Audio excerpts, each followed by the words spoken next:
Zdravím vás, vítajte v tomto videu. Jedna pani, europoslankyňa zo Smeru, sa vyjadrila, ako bude hlasovať, ako budú títo europoslanci smerácky hlasovať, že podporujú zákaz spaľovacích motorov od roku 2035, či už je to nafta alebo benzín.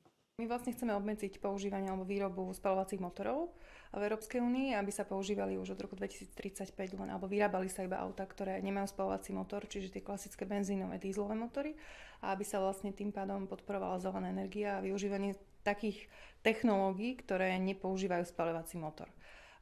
No, pani Zlatá, všetci vám veľmi poďakujeme za to, že niečo iné hovoríte na Slovensku, čo sa týka vašej strany, a niečo iné hlasujete v parlamente európskom.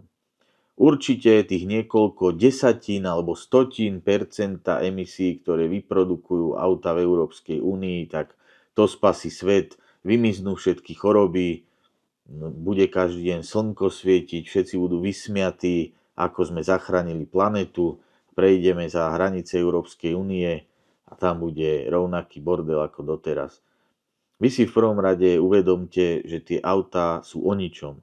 Sám proste mám skúsenosti s elektrickým meniakom, ktorý teda jazdím, ale nie je to moje auto, iba na ňom chodím občas a ďakujem pekne len z nutnosti.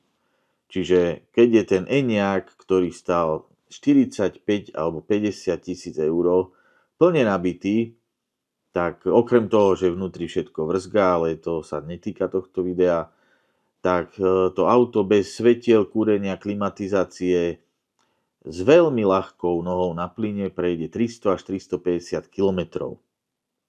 Čiže keď si chcete spraviť napríklad taký výlet, že idem ja z Topolčian do Bratislavy a naspäť a potrebujem to otočiť za 3-4 hodiny, tak nie je šanca, pretože ako náhle začnete s tým autom klimatizovať alebo kúriť, pôjdete 130 km rýchlosťou po diaľnici, tak z 350 km sa stane okolo 200. Čiže budem mať veľké šťastie, ak z tej Bratislavy prídem domov, bez toho, aby som to musel nabíjať. A keď už to potrebujem rýchlo dobiť na rýchlo nabíjačke, tak na to stojí viac ako nafta.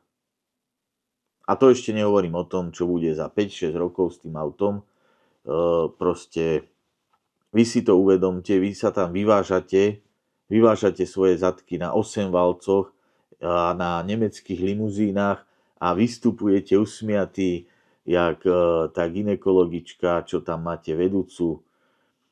Usmieva sa, ako ide riešiť Green Deal, zakázať spaľovacie motory a vystúpi z 8-valcovej Audiny. Však vy ste tam všetci mimo. A čo sa týka ďalšej veci, mal som aj týždeň požičaný Mercedes za vyše 100 000 eur a vrátil som ho a rozhodol som sa opäť pre dieselový Mercedes. Takže môžete mi hovoriť, čo chcete. Osobne poznám veľa ľudí, ktorí zastávajú elektromobily, ale niektorí z nich ho aj vlastnia, ale sú to ľudia, ktorí spravia mesačne 1000 alebo 2000 km. Čiže on to auto nabije za mesiac 3-4 krát doma cez noc a má svätý pokoj. Dobre, ale taký človek si nepotrebuje kupovať preboha elektromobil.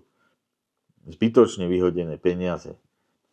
No a čo sa týka toho, tak kľudne by som si ten elektromobil každý deň vedel nabiť úplne doplná, pretože mám fotovoltickú elektráreň, kde vyprodukujem nejakých 200 kW denne. Čiže kľudne vám nabijem aj vaše auto, ak si ho kúpite. A skúste na ňom reálne jazdiť mesiac, 2, 3.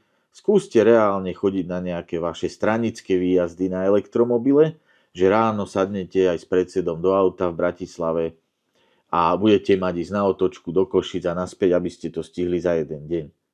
Zabudnite.